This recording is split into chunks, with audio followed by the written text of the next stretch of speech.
two really big things that we're working on across the Commonwealth Government at the moment. One is the Data and Digital Government Strategy. Why is it important?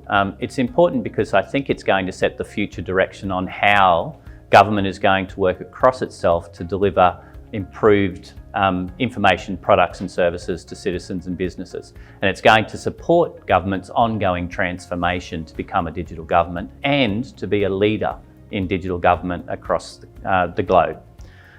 Another one that we're working on at the moment is work around our investment prioritisation, and specifically within that we're looking at benefits management. One of the key things about the use of data and digital is the ability for us to better analyse things. And one of the probably failings of previous government is to really demonstrate just how important it is to track and capture the benefits around investing in data and digital. And those things are not just financial benefits, they're the social benefits, the economic benefits, the environmental benefits. So part of one of the initiatives we're looking at is how we get to go towards net neutral in terms of the digital and ICT environments. So all of these things I think work and connect together, but they're all underpinned, I think, by having a great data and digital government strategy to guide us in the really rapidly evolving space of data and digital.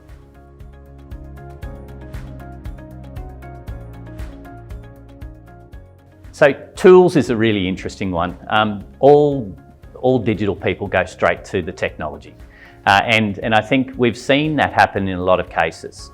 I think one of the strategies we really look at now is how do we set that moonshot? How do we set that direction for government? What's the important metrics that we want to get? So I have this really strong view that when you create a strategy, you have to create the performance metrics of that strategy objective. And you need to do that before you think about any technology, any tools. So I think two things for me. In our strategies, we need to really think about what are the measurements that matter and how do we actually collect the data that demonstrates that what we're doing is having the impact that we think it is. So that's the first one. Then the second one actually does go to tools. I think that the Commonwealth will be much better served if we have an opportunity to share our platforms more effectively, to have some common underpinnings that actually drive the ability for us to collaborate across departments, for instance, the ability for us to deliver services that are connected. And that sort of is demonstrated through things like the MyGov platform, how it's bringing together services from 13 member service agencies, but presenting them to the citizen as a single unified platform. We need more of that. We need to look at how data and digital can break down the constructs of government so that citizens and businesses can find what they need when they need it across the channel that they want to use.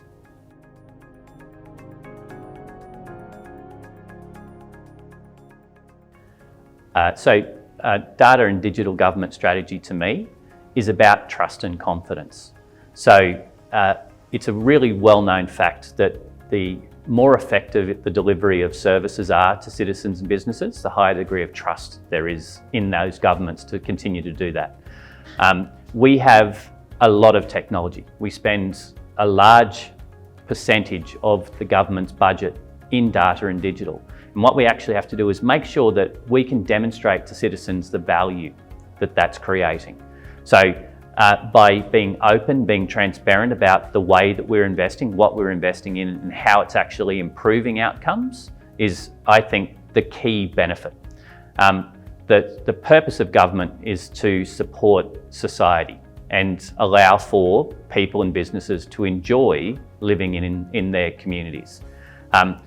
We need a lot of things to change so that all people have got access to government services in the same way. We need a lot of understanding about the differences in the way that people are going to engage with government. We need to ensure that we don't exclude anybody from their valid access to government services and information. All of these things have to be a priority to us. We cannot actually choose our audience in government. We need to support everybody. So, purpose of government is to serve society. The purpose of a digital government is to digitally serve society.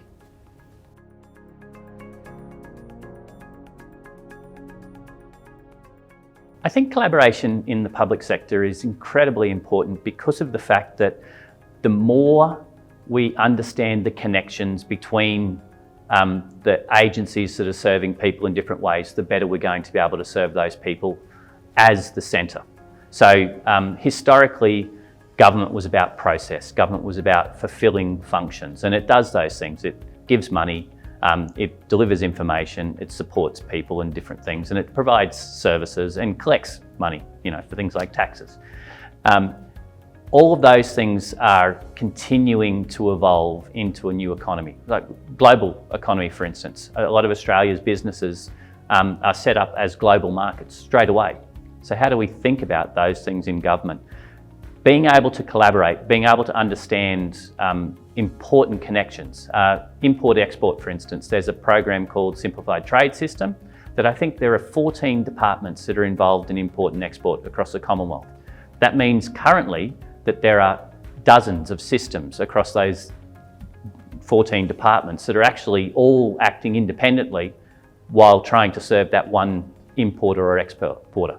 By government collaborating effectively and joining itself up to organise itself around the needs of the citizens and the businesses, we're going to be successful. We're just going to create frustration, we're going to create lack of trust if we continue to operate independently.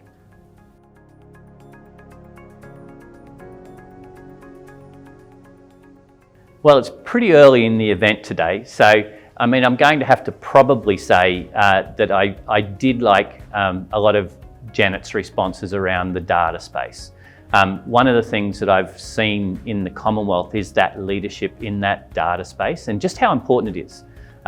Work around the ABS's understanding of what are the needs of the different demographies in Australia, understanding how that data is driving government decisions, driving policy. And I think this is quite a considerable change in what government does. Not being experience or instinct driven, but being data driven in those things and having great and trusted sources of data that come through from a very, very strong professional cohort. And I think the other part of it is, how do we actually engage with audiences here today to get them really thinking about data and digital as those careers, thinking about data and digital in their governance decisions, thinking about data and digital when they're doing their budgets, thinking about data and digital when they're defining the resources for their agencies.